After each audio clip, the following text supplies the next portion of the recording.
Welcome, everyone, to the inaugural episode of Common Sense Paranormal Radio. Joining us today is going to be probably one of my most favorite people in the world. Joining me today is Ron Chevarie. Ron is a veteran 2D animator. He has done commercials, series, and he's a cleanup artist on The Princess and the Frog, Space Jam, and Claws. He's also an award-winning for his short, The Boy, the Mole, the Fox, and the House. Ron, thank you so much for being on the show today. Thanks, Rick. I like you too. So the reason that I'm having you on the show is because, one, it's been a long time since we've talked. And had you on the last show that I was hosting. But you've recently released another movie, and that is Alien BTS, which is found on Found TV, and it is a follow-up to your original movie called The Who Incident. Before we get started with that, I just want to say on a personal level, the movie Claws has become a real favorite in our household, and we watch it every year during the Christmas season. So just want to say well done on that. Awesome, thanks. I was part of a huge team on that, as well as The Boy, the Mole, the Fox, and the Horse. I was just a little cog in the wheel.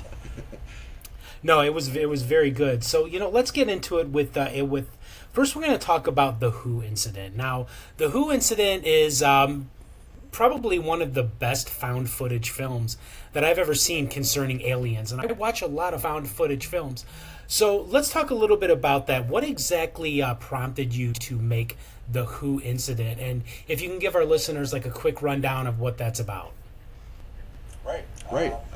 Well, the Who incident, derived from a mash of stories that I had heard over the years on Coast to Coast radio, back when Art Bell was the host.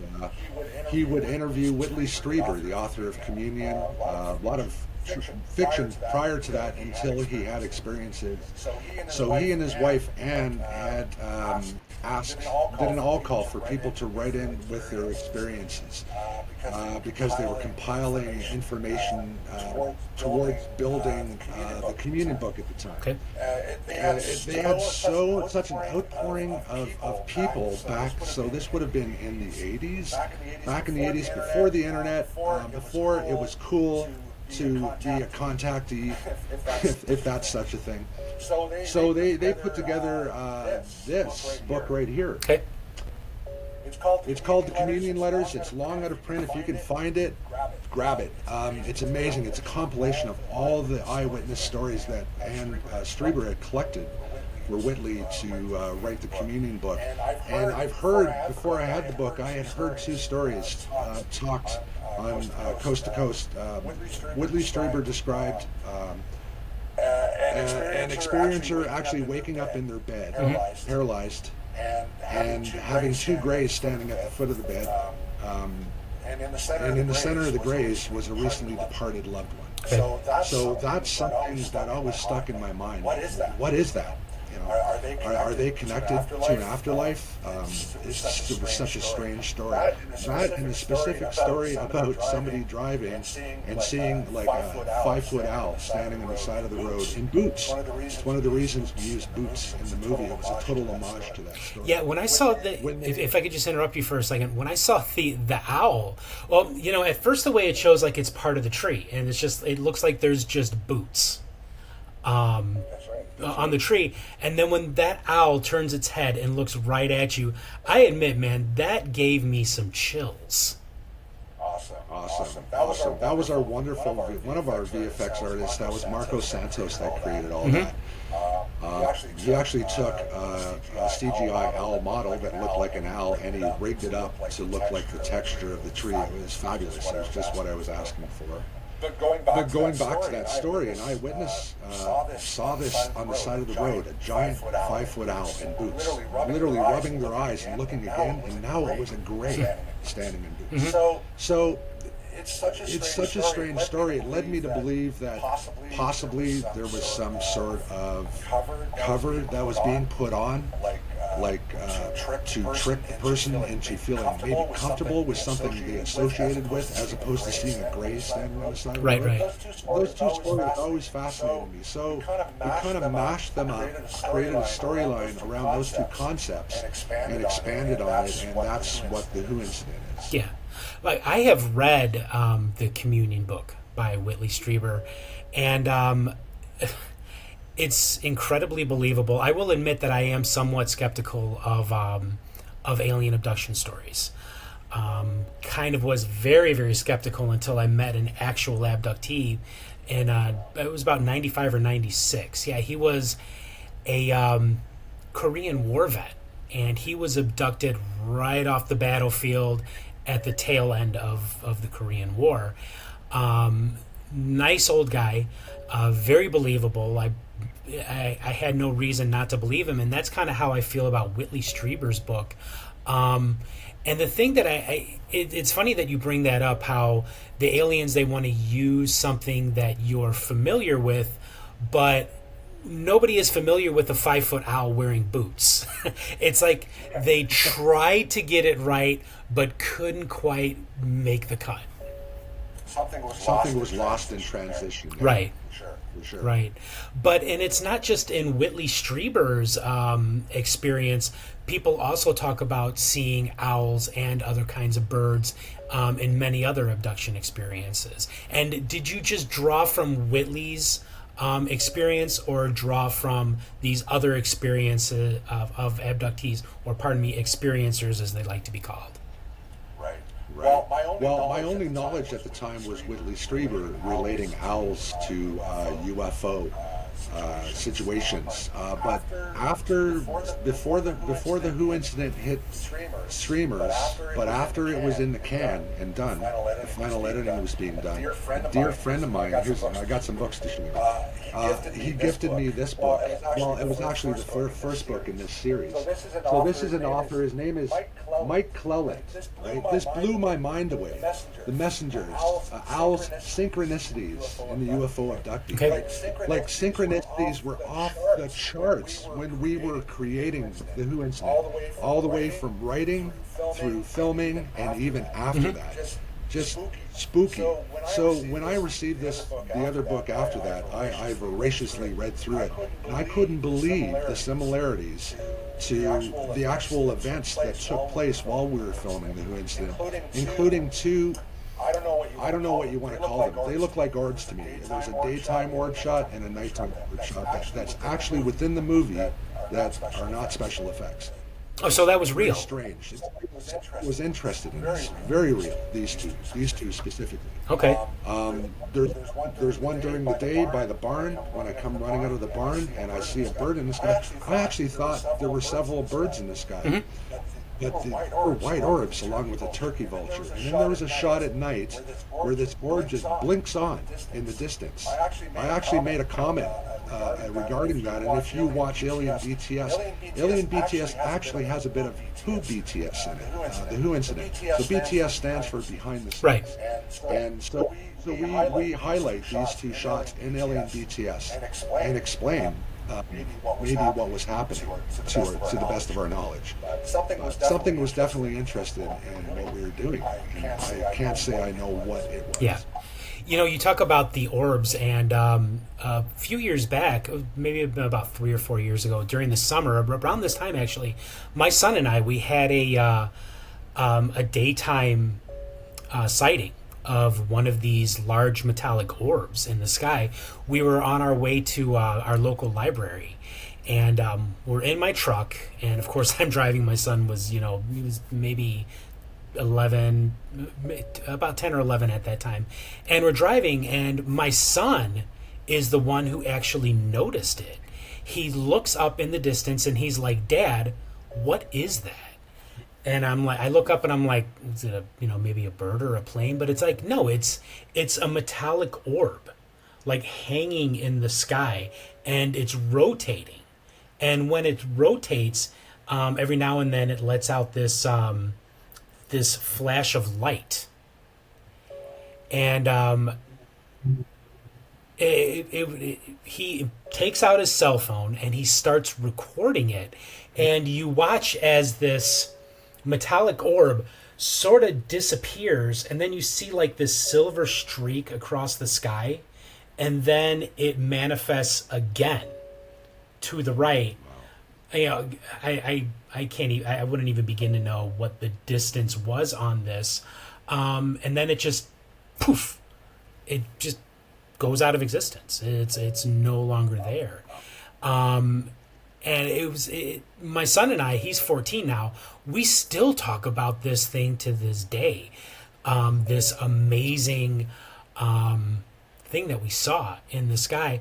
And I did report it to MUFON, the Mutual UFO Network, and it was investigated by one of their investigators named Brandon Burton, who is actually a really, really nice guy, much like yourself, very open to talking about this kind of thing. He's a skeptical believer. And according to him, my son and I, we did not see what we thought we saw. He says what we saw was an airplane.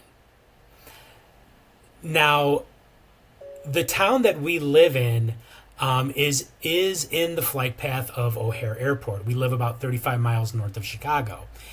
So I'm very well aware of what an airplane looks like flying in the sky. And what my son and I saw, and I will go down swinging on this. This is a hill I'm willing to die on here, Ron. This was not an airplane. This was a completely unknown object, something that I've never seen before. It's one thing for somebody, a scientist, to try and quantify and explain what you saw, but you saw it, right? Yeah. And like you said, you know that flight path. You live there. You're aware of the planes flying there. That parallels what happened with Jan and I at that property where we shot the Who incident. That orb that appears at night, that was on a flight path. We would see planes coming at us, and they looked like little balls of light rising up in the sky. Yeah. Right? And then they would hold, but then they'd turn, and the light would dim, and you'd see them flying off in a direction. Happened all the time. Daytime, nighttime, we would always see that. But this orb pops onto that flight path and just hung there. And when you watch Alien BTS, and look at the actual BTS I had, I tried to lock the shot because it was a camera moving around. I tried to lock it in position so you can actually see this movement. This thing erratically just flies the minute Jan touches the camera. It's very odd, and that's not the first time we've saw something at that property on the flight path. Another time there was a group of four of us, and I'm very lucky that I've had witnesses, because most people that know me know that I'm a bit wacky. I'm interested in this stuff, but the idea of seeing things on my own, it's not as valid as having witnesses. I don't believe in mass hallucination. No. Right? I don't think that's the thing.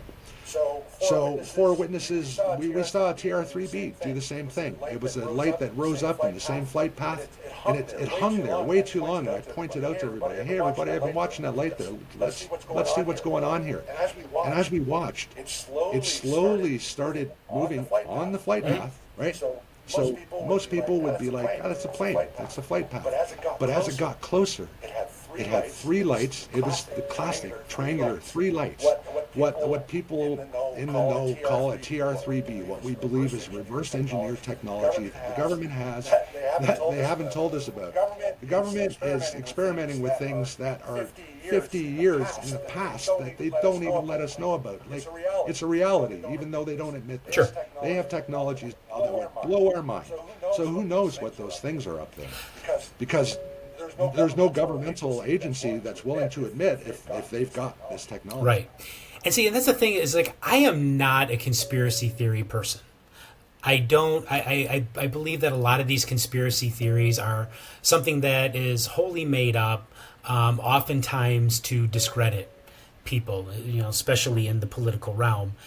Or to muddy the realm. Right, exactly. Yeah. But I do believe that. I do believe that our government knows, and they're not telling us.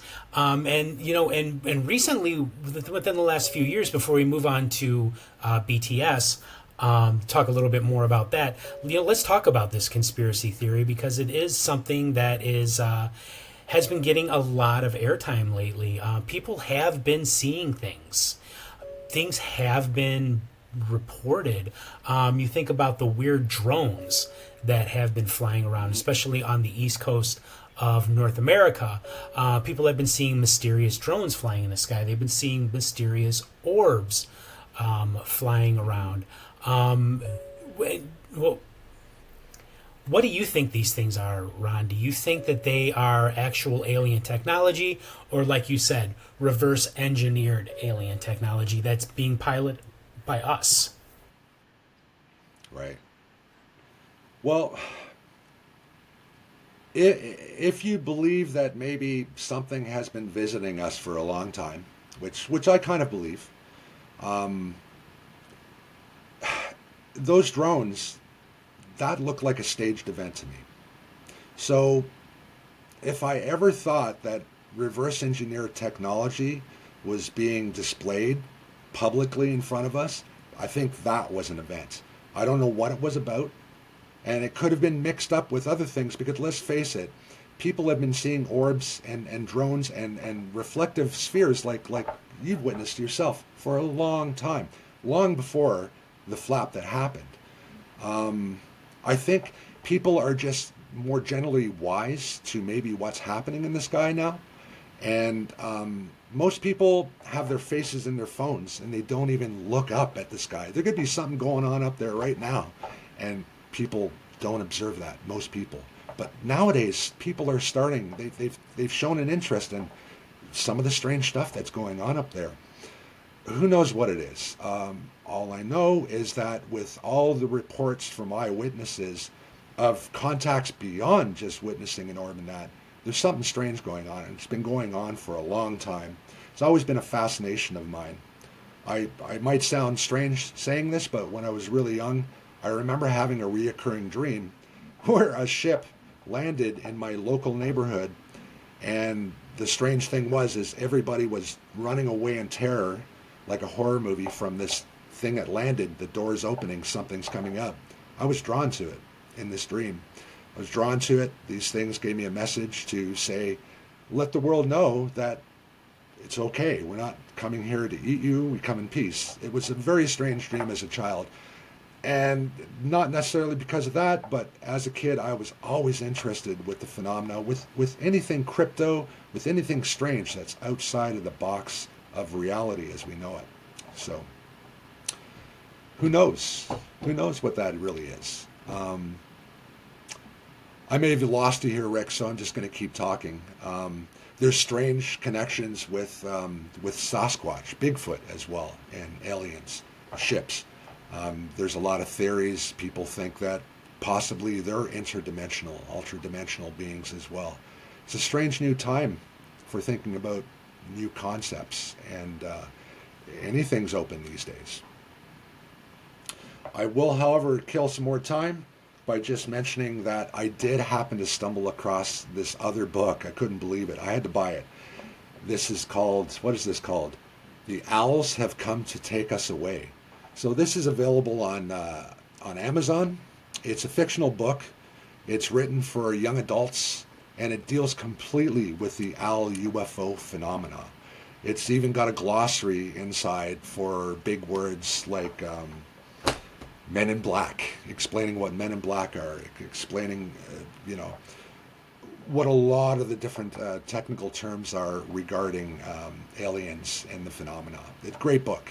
If you ever get a chance, you have a young child that you want to introduce the strange concept to, that's definitely a great read. Let's see. Killing time. It was interesting that the synchronicities were noticeable. They're very much there the whole time we filmed. And after the Who incident, I wasn't quite sure what I wanted to do. Originally, I had planned on 2 sequels to the Who incident. But because of time, money, and budget, we shot that idea down.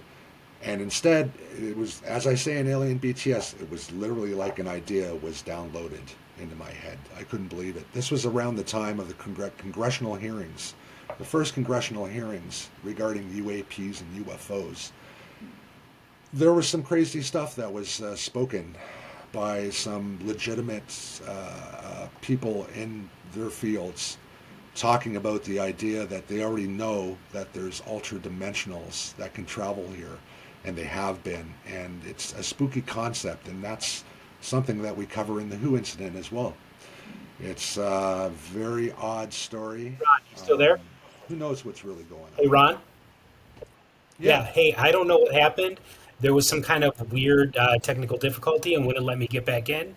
So I'm telling you, shit's going down I'm here. back. I apologize. I killed time. Don't worry, I killed lots of I time. really do apologize for that. It took me a couple minutes to get back on. So from the way it looks is it continued recording. So let's go from the conspiracy theory part of it.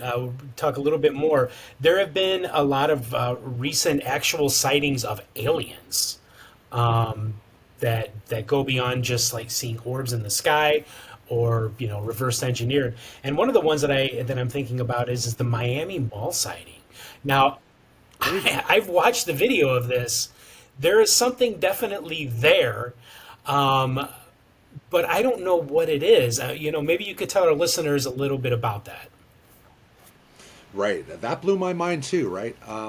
So here I was just saying, there's nothing as mass halluc. I don't believe in anything like mass hallucination. Right. Right. I don't. But there is mass hysteria. Sure. Right. So I identify as a skeptical believer and always have as well too. Right. So I'm just not going to believe everything that I see, especially in this day and age, especially with AI moving into reality. I'm not sure what we were seeing there. I'm not sure if that was a VFX Yeah. do-over, where something was placed in the film to look like the people were reacting to it. But that was a lot of police at a mall. Hmm. If that, like, I don't know, shooting, it just seemed crazier.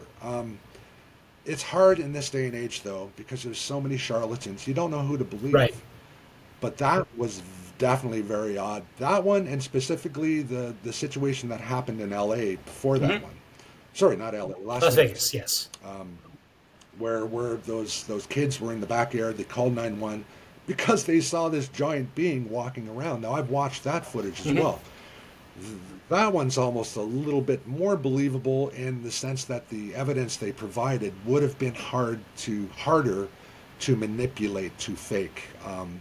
Either way, there was a police report about something going down. The police actually said they saw something go down from the sky and land somewhere that very night in Las Vegas as well too. So there's strange stuff going on, definitely. And let's face it, UFOs have become sort of a fad Hmm. now. They have. Again, Yeah. that's almost akin to like the '60s and the '40s when the term UFO first got pegged, right, and penned. There is a buzz around it, but there is a lot of strange activity going on, and I I'd like to think that in my lifetime we might figure out what's going on, but who Yeah. knows? Some people would say that it's a distraction. But it's an interesting distraction because they are mass sightings of these things Hmm. that are going on. So let's move on now to your follow up to the Who incident, Alien BTS. And Alien BTS is pretty unique in that you have a lot of people, including yours truly, in the film. And it's funny too because Great it's like we performance. all sort of meet untimely demises, and obviously I'm still sitting here. But what made you come up with that idea of bringing people like myself in, and who are all the people that you brought in to add a little bit of extra flavor to BTS? Right, right. Well, I after making the Who incident, I had made a lot of friends through social media, other filmmakers, other creatives, and a lot of these other directors were making alien movies or had made alien movies Mhm. themselves.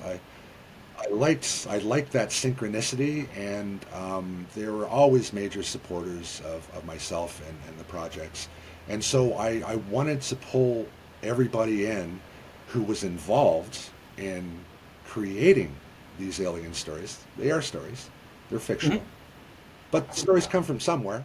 Whether you believe we're all dipping into the Akashic records or being downloaded with information, these are concepts that people have. These are concepts that I use within Alien BTS. And my idea was to bring us all together because something was interested in the fact that we were putting a message out there specifically regarding aliens and contact. And it doesn't go well for all the creatives in the movie. I'll just say that. Yeah. Oh, it doesn't. That's a spoiler.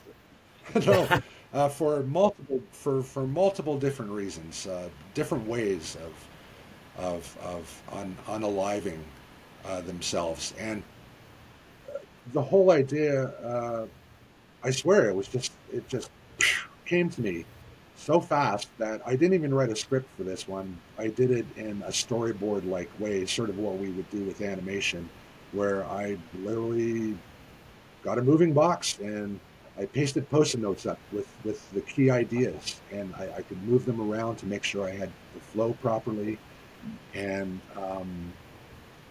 I guess I don't really want to go into spoilers No, of or course. anything right now, but let's just say, yeah, it's not good. So this is a meta um, mockumentary, and it's a sequel to the Who incident. So I play myself, Jan plays herself, Hmm. and we start noticing strange things really happening to us within the movie, and all the other creatives in that are playing themselves as well too. So we're all having issues. Right.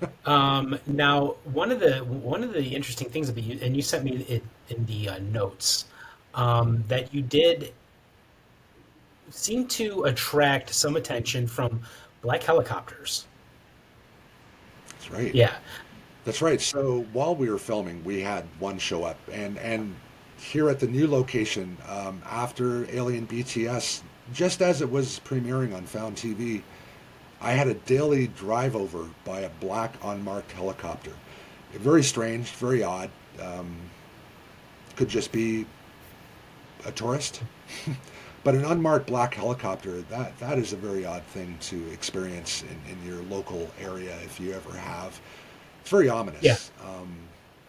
Well, it again in our flight path, we have what's called the flight for life, and it takes off and lands at a few different hospitals in the area, like um, level one trauma hospitals, and Yeah, so we do see this helicopter fly over frequently whenever there's a horrible enough accident, and you know exactly what it is by looking at it, yeah, that it's a rescue helicopter.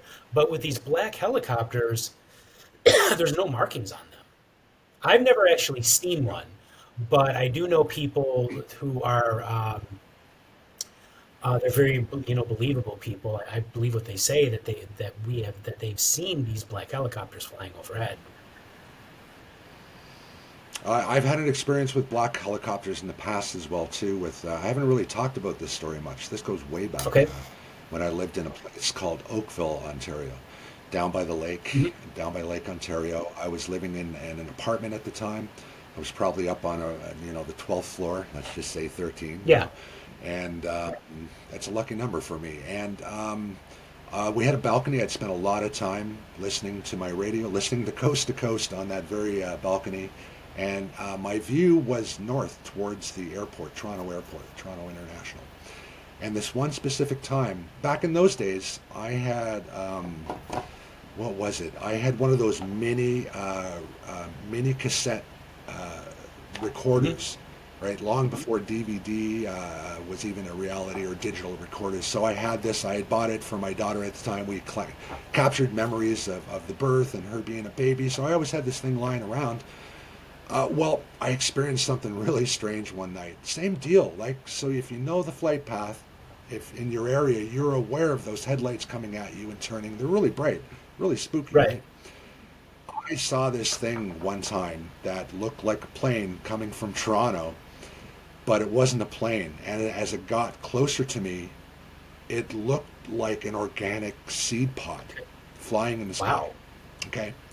And this thing proceeded to. I went to Sheridan College in Oakville, which was an anime. One of the things they specialized in was Mhm. animation. You trained to be an animator. So where I went, I could see a building from my point of view. It was we called it the what do we call them? There was a specific name because a lot of students at the time would be housed in this apartment across the street from Sheridan College. I swear this is where this thing landed. I went inside. I got the camera and I zoomed in on this thing. It was close enough for me to zoom in, and I got about 3 seconds of recording, and my camera died. It literally sucked the energy out of my batteries. It just I've died. heard that. So I've got 3 seconds of this recorded. I have to dig it out sometime on one of these tapes and transfer it.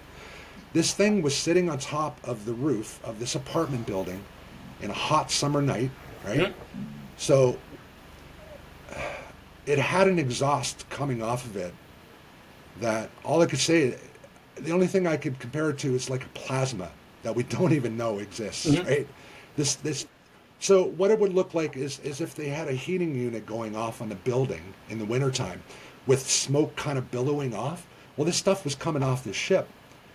My camera, maybe I should have charged it to get more, but I didn't want to take my eyes off this thing, so I kept watching it. It sat in this building for about 10 minutes. I considered going down in my car and driving over and sneaking into the building and trying to get up on the roof to see if this thing was still there. I could actually see it close, but I chose to just watch. Yeah. And as I watched 10 minutes, it sat there, and then slowly it raised up off the building, and it moved at about this speed towards Toronto, and it just kept going. And I don't remember seeing anything reported about anything like that, but that was definitely a situation where the next day there were black helicopters around, and that was really spooky. I don't know. I don't know. I to this day I don't know what that was. I haven't thought about that in a long time. I've seen a lot of crazy things over my life, and it's probably just because I enjoy looking up at the sky. Right. Um, A lot of people it's they believe that these black helicopters are operated by the infamous Men in Black.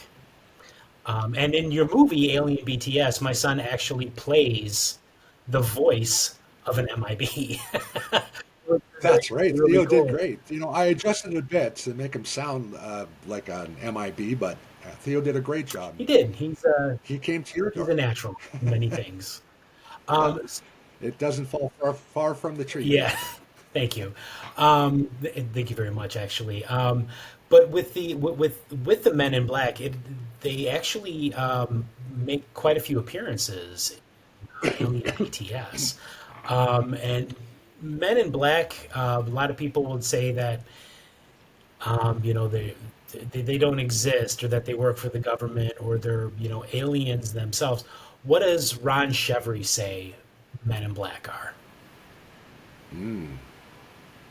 Well, first of all, the description from eyewitness testimonies, all the X Files aside, or any movies you've seen aside where they're depicted, that look is based off of eyewitness testimony, and the idea that they're threatening as well Mhm. too, right?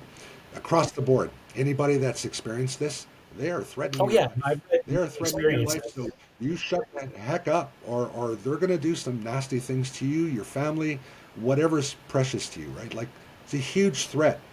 Could that be government? I don't put it past government to try and threaten people, to make people maybe disappear for an Right. agenda. I don't put that past people in control. But it's just they're very odd. They're described as not really being human. Going back to the owl standing in the side of the road in the boots, it's almost like they don't fully get it. They don't fully, or they don't Mhm. care. Maybe that's part of the threat as well, too, Right. right? Yeah, exactly. And like you said, they have no problem threatening your life, threatening your family's life, threatening to take everything away that you love and hold dear. But some people would say, hey, they got a job to do, and they got to make sure that we shut up about this. But it's like it's getting harder and harder to shut up about this for many people, especially now with our government has pretty much told us these things exist. We really don't know what they are, but Wink, wink, nudge, nudge. They're really not of this world. Um, and your movies very much do explore that kind of thing. So, Ron, I just want to say thank you so much for joining me on this maiden voyage of Common Sense Paranormal Radio. Had some trouble there. Sorry about that. Um, but we've come to the point in the show that you could talk about anything that you're shameless self promotion time. So tell us where what it is, your movies, where they can be found, and if you're going to be coming up with anything new soon. Okay, great. Thanks. And I'd just like to say it's my pleasure being the inaugural on your show, and I know it's going to do I great, hope and so. I look forward to coming back Got as to well. work out So, some bugs. um, oh yeah, but it's your first show. It'll be fine. Besides which, that might not have been you. That might have been some other outside No, folks. it was me. It Okay, was. I will take the blame for that. okay, okay. Well, as far as the movies go, there's only two so far.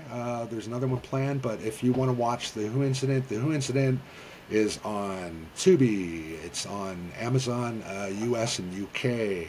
Several others. I think it's on a YouTube channel as well, if you can only access YouTube. And it's also on Found TV. So The Who Incident and Alien BTS. Alien BTS is exclusively on Found TV for now, and both The Who Incident and Alien BTS. If you wish to have English, French, or Spanish subtitles, that's the exclusive home for that. So you can catch all that there. As far as new projects go, wouldn't you know, we just came up with a brainstorm session last Okay. weekend. I'd been scratching my head as to what I wanted to do, and we came up with a new, really unique idea that's still meta to a Hmm. degree. It's dealing with Ron and Jan at their new property, and more strange, wonderful things go on. Unconnected to the Who incident and Alien BTS, this is a whole different story, and we're bringing some of our dear friends on as well to be co-stars with us on that one. It looks like a fun ride. It's going to have the same energy, whereas the Who incident was a real slow-paced onion peel. Alien BTS is a real fast-paced. Before you know it, it's over. It's just over an hour. That's what we're planning on doing with this new film, to have a real fast pace, and it'll be over before you know it. But you'll want All more. right, fantastic. We hope. All right, well, thanks again, Ron, for joining me on the maiden voyage of this show, and I hope to have you back on again. It's always an incredible pleasure talking to you. We talk through Facebook Messenger quite often, so just want to say again, thank you, and tell Janice said hi. I will. I'll send you love. Thank you so much, Rick, and good luck with the Thank you. show. And I'll be back as soon as I can be, whenever you want me. Fantastic. All right, thank you so much, Ron. Take care, Rick. Bye. All right, so there he is, ladies and gentlemen, Ron Chevarie with his films, The Who Incident, as well as Alien BTS, which can be found exclusively at Found TV. Highly suggest you go over there. I do have a membership. Love it. Watch it because I do love found footage horror films. So just wanted to say thank you again to Ron, and thank you for everybody for listening or watching. And we'll see you next time right here on Common Sense Paranormal Radio. Bye.